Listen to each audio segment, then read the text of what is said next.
But I wanted to talk to you a little bit about these rookies and about whether, which ones we should be most excited about as they explode. The two that I've heard at the very top that you referenced at the top of the show, that I feel like from my vantage point, I'm a little bit more detached on the rookie stuff. So I feel like in these conversations, I can speak for the sort of the common man a little bit, I guess, or common woman, the common fan, are Jonathan Brooks and Trey Benson. And Trey Benson is one who I continue to see some positive stuff about some of his receiving. He has an intriguing profile. Brooks, though, is the one that I heard described multiple times as this guy that would probably be the clear RB1, if not for the fact that he himself, much like the conversation we were just having around Keaton Mitchell, is coming back from an ACL tear. And that happened late in his college season. And so he probably won't be a heavy workload guy from week one of his rookie season in the NFL. And that isn't a minor thing. We've talked before, Shawn, when these guys get hurt, that we really like these young running backs, about how, their windows are so small and their prime seasons really are those first couple seasons at running back. And so if you miss one of those years, how it's not just, oh, okay, this guy's a developmental player, he's got a lot of time in his career. It feels a little bit like we're missing. And then, often the year coming back, they're not 100%. Like Javonte Williams is, I think, the guy we were having this discussion around when he got hurt 2 years ago. And you missed that whole 2022 season that was exciting, and it looked like he was ready to break out, and he had kind of displaced Melvin Gordon that year, and then he got hurt. You missed that year, and then 2023 played out. He was clearly not healthy. He had, a poor season from efficiency metrics. From my perspective, I think a lot of that was the rehab. You look at the trajectory of his career from that injury, it's really unfortunate how much of what is really that guy's prime that we've, missed, and obviously unfortunate for him as a human as well. Jonathan Brooks hopefully is mostly going to be able to move past that in his rookie season, and it won't be too debilitating. But it is one of those things where you're like, if he happens to have another knee injury early in his career, if he misses part of his rookie season right away, and then maybe late in his rookie season has another one, I'm obviously not trying to condemn him to anything, but these things happen, unfortunately. You start to go down a J.K. Dobbins path or something, right? And so it's not a completely glossed over thing. At the same time, his profile very strong, right? And somebody that, if he didn't have this ACL tear, would maybe be in the discussion for a high round 2 pick or something like that. Is that accurate? I think so. And one of the things that additionally happens there is that in the 11 games, he gets a little over 1,400 scrimmage yards. If he plays a few more games, then you're starting to talk about the potential to get to 1,700, maybe 2,000 scrimmage yards. And that, even though everybody is going to look at that number and say, okay, well, it's in 11 games, you should make an adjustment, it doesn't pop for any of us, and it's not going to pop for the GM making the selection in the same way that it would if he had 2,000 yards from scrimmage. And so it's not just the injury, but it changes the evaluation from just the impressiveness of his stats, which are important if he's a single-year guy, right? Because he spent time behind Bijan Robinson and Roschon Johnson. And so you're basically evaluating him on just these 11 games. And so when you have that element, and then you have the fact that he's not like a big guy either. And that I always argue that you should ignore size a lot more than NFL evaluators do, but you're not going to have that portion of it. You're not going to know how explosive he is, both because you don't have maybe all of the testing elements and because he's not going to be at 100% in the same way. So you don't have the size. You don't know about the athleticism. You have 11 games basically that you're evaluating him on. And so from that perspective, in most classes, I think he would have the potential to really fall. And to, put that in context, I just, keep going back in my mind. We have to make sure we're fully calibrating, because we're just coming off of a season where Bijan Robinson and Jahmyr Gibbs are selected really early. But that type of thing is not a given. You go back to other very recent drafts where Jonathan Taylor, he basically broke the running back prospect lab, right? And then he tests as like a 4.3 guy at that size. And he's one of the greatest big play threats in college football history. and he falls into the second round. You have Breece Hall put up these crazy numbers at Ohio State, and people are like, well, that's fine, but ignore the numbers because he's not an athlete. And then it turns out he's a 4.3 guy with like a 40-inch vertical. And it's like, no, he's actually phenomenally athletic as well. He falls into the second round despite those resumes. Someone like Jonathan Brooks, I mean, he could really fall, right? With the exception of the fact that we know these teams are desperate for the backs. And so I both like him and am, skeptical of some of the elements. You've got a guy who is a big play threat, who is a speed threat, who averages 3.5 yards after contact, who has a 27% evasion rate, which in terms of the SIS numbers, anything above 25% is going to be pretty good. When you start to get over 30, that's when you're talking about the elite guys. And we actually have some people from this class who hit those levels, just not on the type of full workload that some stars of the past were able to do it on. Obviously, you're going to be able to manage some things with 100 carries that would be much more difficult if you're trying to do it with 250 carries. The other thing is that I like his balance between breaking a lot of tackles and forcing a lot of missed tackles. I want a back who's going to be a star to do both, right? To not go down at first contact, but also not rely on running into people and then trying to shake guys off. You want him to be able to actually make players miss as well. So I love that he would, almost 10 yards per target, right? 29 targets, 286 receiving yards, over 2.5 or right at 2.5 yards per route. He has 116 routes according to SIS. And so all of those things I think are very encouraging. And yet we have so much that we don't know about Brooks as well. I'm hoping that he lands somewhere where you can just draft him aggressively right away, because that's the most fun thing that can happen. I was just looking at his game log, and his last game of his 11 games, he didn't touch the ball. And I did a quick search here, and it was weeks after he tore his ACL. It was the Big 12 championship game. Steve Sarkisian made the decision to have him come on the field for the victory formation for one snap to sort of honor him. But he didn't play in that 11th game at all. I mean, it's we had Steve Sarkisian coach up here at University of Washington. I kind of think the guy's a little bit of a dork, but that's the kind of thing that he would do that he thinks is kind of probably more celebratory than anyone else might think. So they had a guy with a torn ACL get into full uniform and come out on the field for a kneel down. So he really only played 10 games is the point that I'm saying. And he had the 1,400 yards. He probably could have got to 2,000 if he had not torn that ACL. That's a really intriguing profile that you mentioned. I'm convinced he's going to land in Dallas because he went to Texas, and Jerry Jones is just going to say, we need our new Ezekiel Elliott. And if he lands there, as you said, it will be fun to aggressively draft him. What about Benson? What are your thoughts on him in your redraft, in your best ball rankings? You do have him ranked ahead of Jonathan Brooks at this stage, which would make sense given that Brooks is rehabbing an ACL, but Benson is the other guy near the top of this class, right? He is. And when you run a 4.39 40 at 216 pounds, then you start to pull in some athletic comps that are really fun, including a player like an Adrian Peterson.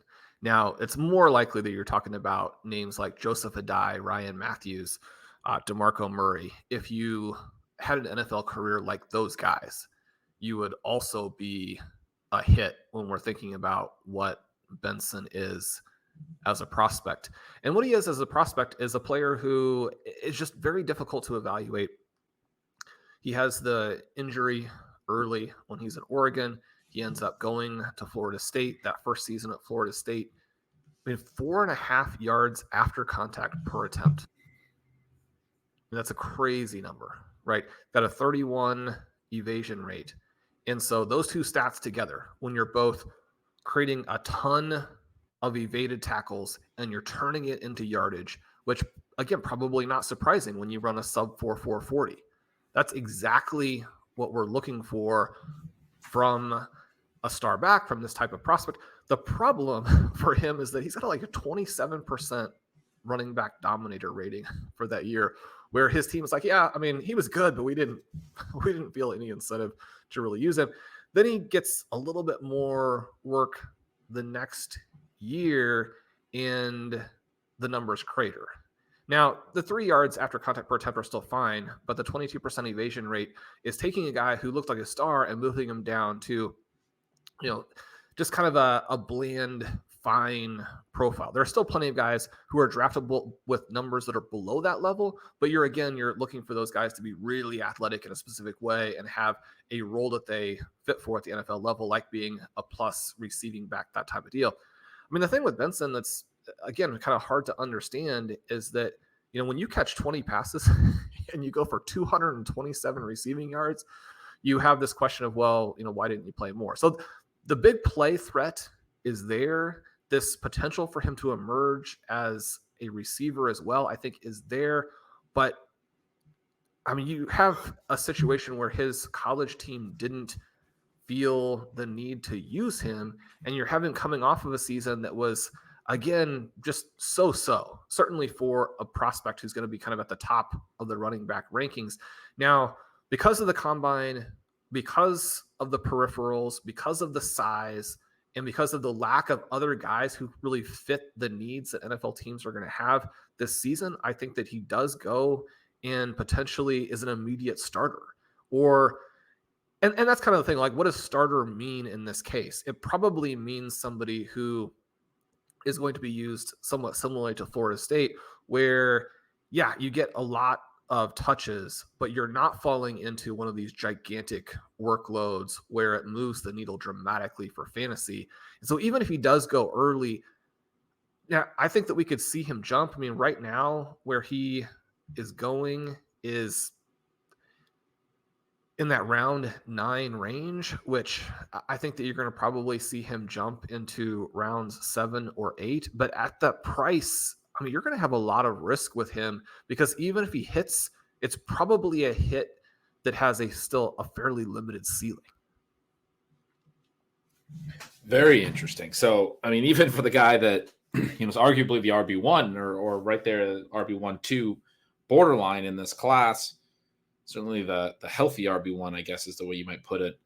The redraft, but RB1, he has warts that in another class might have made him more like an RB4 or something like that. And that's really what we're looking at for this whole running back class this year. Is there is no Bijan Robinson, right? There is no go back to whoever you want to go back to, Jonathan Taylor or Saquon Barkley or Ezekiel Elliott or whoever that may be. For Benson, the size, the athleticism you mentioned, very positive, but the sort of lack of usage from the teams that he's been on, not just at the end of the career at Florida State, but you mentioned Oregon barely used him at all, and he transfers away from there. Does that mean where he lands, you would be a little bit more interested? Maybe, like, let's take a guy that you've always been somewhat fond of, Devin Singletary. Let's say he lands with the Giants. Does that mean that you would actually bump up Singletary a little bit as a result of Benson being the guy that lands there? I think so much is going to depend on if you have any confidence or enthusiasm in that offense as a whole. I do think that there are guys in this group, though, where once they have the other back in the backfield and it damages their price, then you're going to be on board and you're going to go and get some shares. I guess, I struggle with the idea of Singletary being exciting enough with the New York Giants. I mean, one of the things that he has brought, and didn't necessarily seem like it was going to be the case last year, so you can't be certain on these. But when you play for the Bills, when you play with C.J. Stroud and in that Houston Texans offense, there is the potential for a guy who almost, backs into some key work to be valuable. I don't know if we're going to get that from the Giants, but certainly I guess I'm still a little bit more enthusiastic about Daniel Jones than a lot of people are. I think if he can come back healthy, which, he's in a little bit of a race to be ready, right? If he can come back healthy and they have a Malik Neighbors and you have the wide receivers step up, then, suddenly you're talking about a team that could actually be pretty interesting. And so I think you're going to want to have a few shares with that being the case. I do think that if Benson lands with the Cowboys, for example, then you're starting to look at the other things that they do. And if it looks like Rico Dowdle is the other guy there, then you're going to want to make sure you have some shares of him, which is something I haven't really made much of an effort to get yet. Makes sense. Yeah, I guess it was kind of an interesting question that I asked, because Benson being ranked as high as he is would presumably be more of an impact on the incumbent than other names. But I guess I was assuming that some of these other names a little further down are profile wise are going to be a little bit more like workhorses. I think one name that I get that impression from is Braylon Allen from Wisconsin, that he was used pretty heavily when out there, that he's a bigger back and a little bit more of maybe a workhorse, could maybe step into a bigger touch role. He's not like the guy that you have ranked next or anything like that, but he's in that next group, and there's a big group after this. Blake Corum is in that group. A lot of people, I think, expecting he could land with his college coach with the Chargers, and that would be a really impressive, or impressive isn't the right word, a really strong landing spot for his value. But he has some issues with his profile, not as good last year, lost a little bit of the burst, it seemed. Some of the earlier career efficiency fell off. The yards per carry falls off, some of those elements. A couple other names in this next group. Jalen Wright, really athletic player from Tennessee. Not a lot of production on his profile either, but somebody that I'm interested to hear your thoughts on. Marshawn Lloyd, transferred to USC, finished up his career there. And then Will Shipley, Bucky Irving, you're starting to get into some of the more questionable draft capital names, I think, but some more interesting players to consider, guys that I've tried to research a little bit as I've been doing some of my best ball drafts. Like I said, I've not done a ton of personal research on these running backs. This next group, is it fair to say that, a lot's going to depend on landing spot and draft capital? And then who are the ones that you're hoping for the best landing spot and the best capital and might get you the most excited?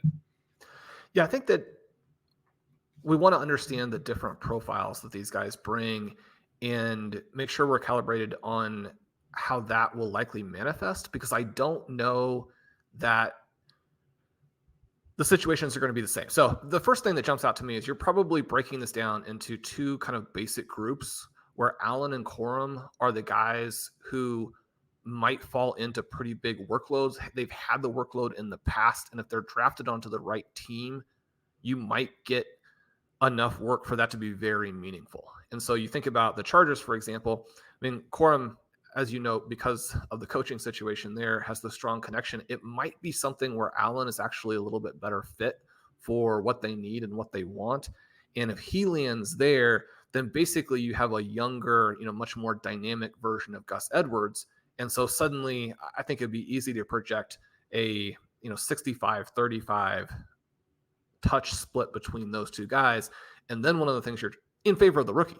And then I think you're trying to figure out, like, if there are any high value touches in that offense, and who's going to get them, because that could wipe out a total touch advantage pretty quickly. Corum is maybe the complicated guy in a way, because he's used very heavily at Michigan, and yet really what he projects to at the NFL level is more of a committee guy and maybe even a third down back. And you look at the athletic measures and you see that elite agility score, and you're thinking, if the receiving element is there and just wasn't necessary at Michigan, then, maybe that guy could be, eventually like a very poor man's Austin Eckler type of player. And, we know that he's been able to score the touchdowns. There's a likelihood that because he has that in his past, that the team that actually wants him enough to draft him could use him more around the goal line than maybe his actual profile would suggest makes sense. And so I think that Corum has some things for him where if he gets the right spot, I think you have to be enthusiastic. For me, there's a kind of a different profile with Lloyd and Wright, to where I think they might be pretty situation proof, which is one of the reasons that I have them ranked fairly high. One of the reasons why I think that they're arguably high floor, low ceiling types of players, but the low ceiling itself is still kind of interesting. So what you're looking at with Marshawn Lloyd is that you have back-to-back seasons with two different teams where his per play numbers are extraordinary and his evasion rates are, off the charts. You watch him play and you watch the highlights and you're like, that dude looks damn good. I mean, he looks like the best guy in the class, like no question. And then, you dig into it deeper and you're like, well, two teams in a row didn't want to play him that much. And probably his NFL team won't want to play him that much either if you just kind of read the tea leaves there. But I think that also is kind of an out for him. And it's kind of an out for Jalen Wright, who was a fantastic athlete and whose peripherals in his final season are really, really impressive, probably the best in the class. Because in each of those guys' situation, I don't think that you're really probably looking at them as much more than a committee back in almost any scenario. Means that if they're drafted into a committee situation, that doesn't change anything for them. I mean, their team is probably looking to use them in a 30 to 40% role, but in a role where on those touches they can be very dynamic. And then you've got to watch how the season develops, and they're interesting guys for people who read stealing signals to find out, like, what's the usage? Are they actually going to be somebody that I want to pick up in shallow leagues? Are they somebody I want to start in deeper leagues? How is that going to manifest during the season? Because the athletic profile and the peripherals, what are they doing on those plays they actually get? Those things are more impressive than for the top guys.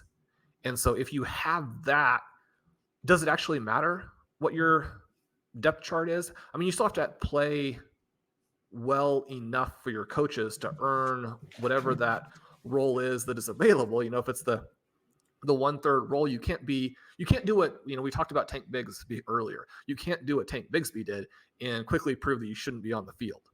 But I don't think that the landing spot necessarily is crucial for them, because they're probably role players any way you look at it, but role players with a lot of electricity to their games.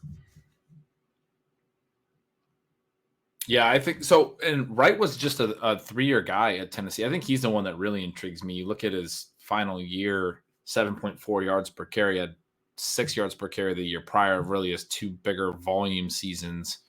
Some explosive plays, like you mentioned. Lloyd, also final year, 7.1 yards per carry, a little bit weaker numbers back at South Carolina. And you've told me before in past years that, it's kind of tough when these guys transfer, that it's like, well, they couldn't succeed at the first stop. The transfer stuff is becoming a lot more ubiquitous, so maybe we shouldn't be knocking them too much. But I guess for me, when I see he only had the one really efficient rushing year when he was with USC, I'm thinking, well, they had Caleb Williams there. Defenses are, light boxes in the Pac-12. I mean, a little easier to run, right? My guy Dylan Johnson at UW is apparently a draft prospect. I personally, he's an awesome guy. I loved rooting for him. Personally, don't think he has NFL ability, and so I think some of the numbers that he put up in the Pac-12 as well are maybe a little bit inflated. I would be, when I look at Lloyd's profile, a little bit skeptical of the fact that all that production came this final season. Well, as but you a look at the transfer 2020. senior. Yeah, but when you look at 2022, right, the big question is, why does he only carry 111 times? Because he averages 3.9 yards after contact per attempt. He has a 29.7 evasion rate. I mean, that's at that kind of level where you're talking about star performance. But instead of, South Carolina giving him all the touches and having him back as the focal point, he's like, I'm going to go somewhere else and see what I can do. And what he does is he replicates. I mean, he goes to 4.3 yards after contact. He goes to a 37% evasion rate. I mean, these are the numbers where you should be thinking to yourself, I've got to give the ball to that guy every single time. He's that good. When two different teams don't think that, then, that raises some eyebrows. But again, what he did on a per play basis was, easily better than anybody else in this class.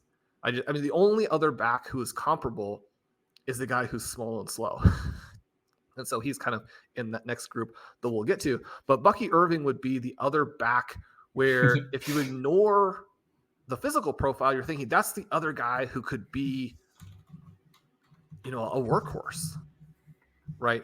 And Kyron Williams has demonstrated that, there are teams out there who could maybe let you do that. It probably isn't going to happen again. But that's where I think that, in the next tier down, we're talking about, again, what are the different types of profiles? And Bucky Irving, I think, is a guy who is interesting from the perspective of, like, landing spot probably does really matter for him.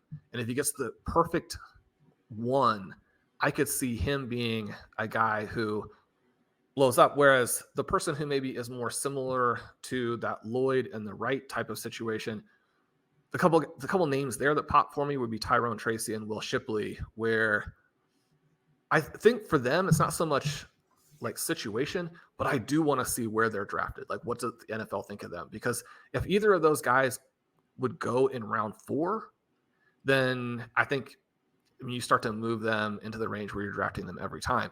If they go in round 7 or fall out, and again, we're not talking about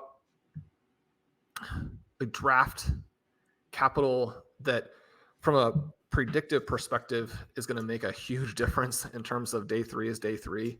But you think about the number of teams that might need something based on what we talked about, and like how many different times they're willing to pass on a guy like a Shipley or a Tracy if they end up going in round 7, versus if they go in round 4. So that's Will Shipley and Tyrone Tracy for those like me who are like, all right, I just heard the Shawn, we need to draft them every time under this condition comment. That condition was they need to be drafted in round 4, not in round 7. Obviously 5 and 6 would be a little bit of a gray area, but both those guys, Shipley and Tracy, tested incredibly well and look like fantastic athletes. You mentioned on Irving, he didn't test well. I was surprised about that. He's an Oregon guy. We saw a lot of him in the Pac-12 as well, and he was good. I mean, he was dangerous. I was telling you before the show, in the big UW-Oregon regular season showdown, UW ended up getting a 4-down stop that they were up by, 3 points or something late, and it ended up being a massive pivotal stop in the game, and it came after Irving had like an 8-yard run on first down, and then the next 3 downs, they didn't give him the ball again, and we were all, as UW fans, in terms of this idea of what do your opponent's fans think? That's usually a good indication.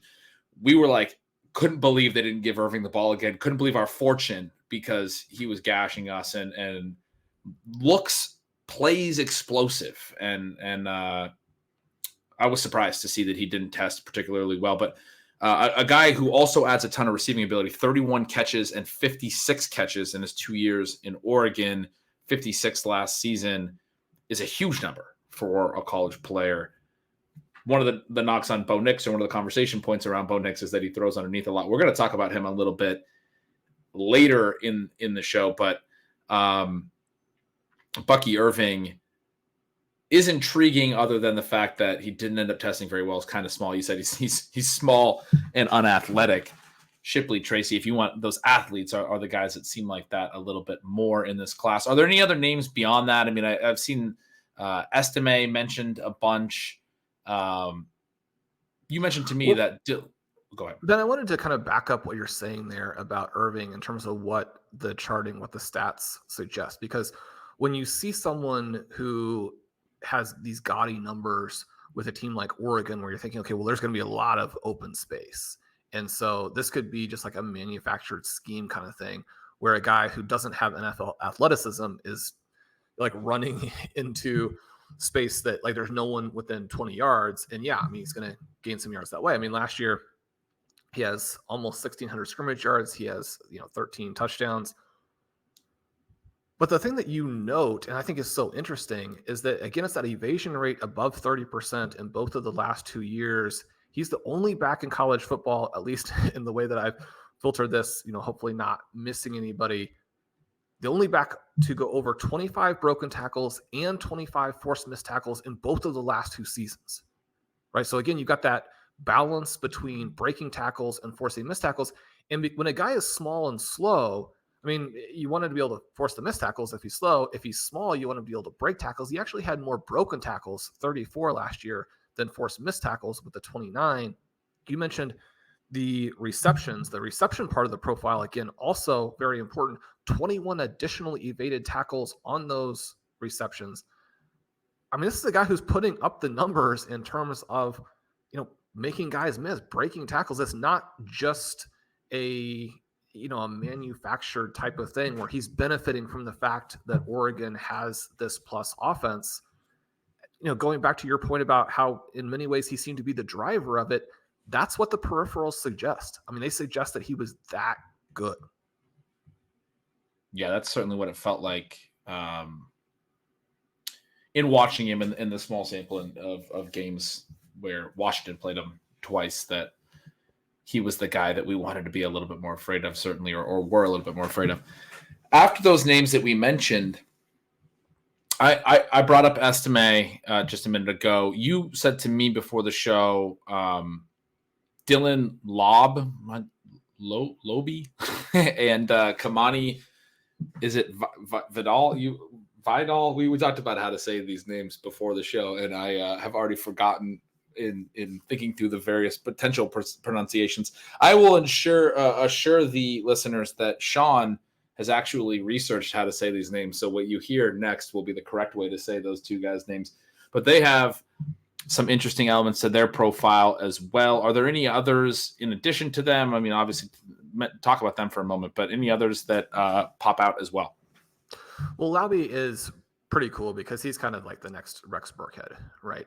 And you're talking about a guy who had almost 70 receptions last year as a running back. Blair Andrews has his RB Dominator rating piece out. That's always really helpful for getting you familiar with like the next small school guy who's going to blow up and be like Julian McLaughlin, or in a situation, maybe, you find your Philip Lindsay, somebody like that. 140 scrimmage yards per game for him last season, in part because he caught so many passes. The high value touch element of the profile is there for him, and you have an agility score below 10.9, which is in the elite area. I think that Kamani Vidal is pretty interesting in that, I mean, he had 37 broken tackles and 36 forced missed tackles, and just absolute huge numbers, 11 additional evaded tackles on his 17 receptions. Now, this is a guy who had a ton of touches. And so you're talking about, carrying over 500 times across the last two seasons. So the broken tackles, the forced missed tackles, you should have a higher number when you're having that many carries. But this is a guy who got that many carries. And Ben, what have we been looking for in this class? Like somebody who the team actually trusted to be their workhorse. If you can continue to generate those numbers when you're being relied on snap after snap after snap, that part to me is something that I want to be aware of where that guy goes, because he's somebody who could potentially fall into a bigger workload. We mentioned Chase Brown, back to the beginning. And even though he didn't play much last year, one of the things that was interesting about him is that for a smaller guy with this plus athleticism, he was a huge workhorse at the end of his career for Illinois, right? And so you're thinking, again, a guy who's done that at the college level, that's more encouraging than not for someone who could do it again. Vidal, somebody who, he plays for Troy. And so you're not necessarily seeing the same level of defender. And a lot of people are going to be like, well, I'm going to fade those 73 evaded tackles because of the defense he's playing against.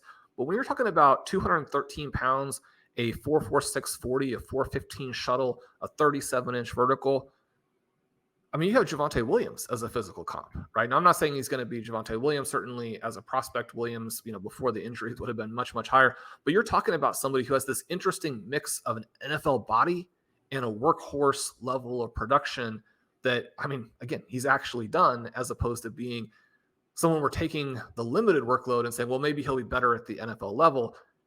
For him, the projection is, small school to that big jump to the NFL. But he's already done the carries, he's done the receptions. This is a guy where, again, if he doesn't fall out of the draft entirely, you want to be aware of where he does land.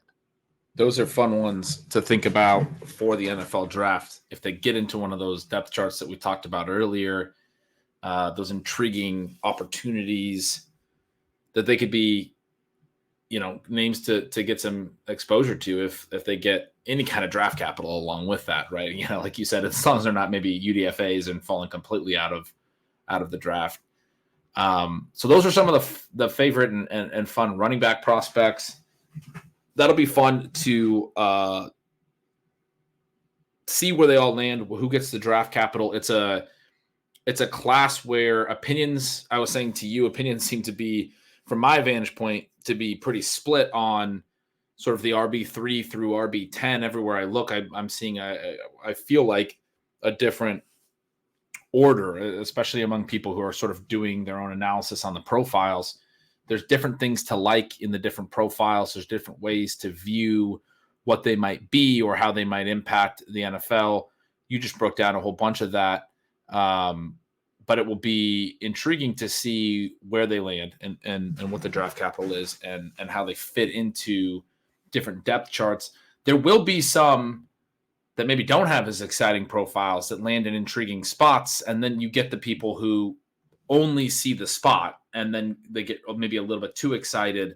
And we have to be a little cautious there as well. The player needs to be good. I mean, we've seen how many running backs land in spots that seemed advantageous, but then they're not very good at the NFL level. They're not able to hit the hole with any kind of explosion. They're not able to gain the yardage that needs to be gained, and they don't take advantage of the opportunity that's in front of them. So important to remember the skill element as well, more so from the perspective of, hey, are these guys good enough to actually leverage the opportunities that are in front of them? It can help you avoid chasing, some of the bigger busts and those type of things. Any last thoughts on the running backs before you start talking a little bit about the quarterbacks? No, I love the way that you put that in there. One of the things that just did pop into my mind is when we were doing the live show a couple years ago and Tyrion Davis-Price is selected, it felt very out of left field. That was not one we were prepared for. And I'm not saying that pick had nothing behind it. I'm guessing that if you go and you talk to the 49ers, they're actually going to have some reasoning that does make sense in some way, shape, or form. But in terms of going back and looking at his numbers, well after the fact, it's something that does jump out to you. Like, he was not creating any evaded tackles at the college level. If you can't do it against those defenders, it doesn't bode well for what's going to happen when you go up against the NFL guys.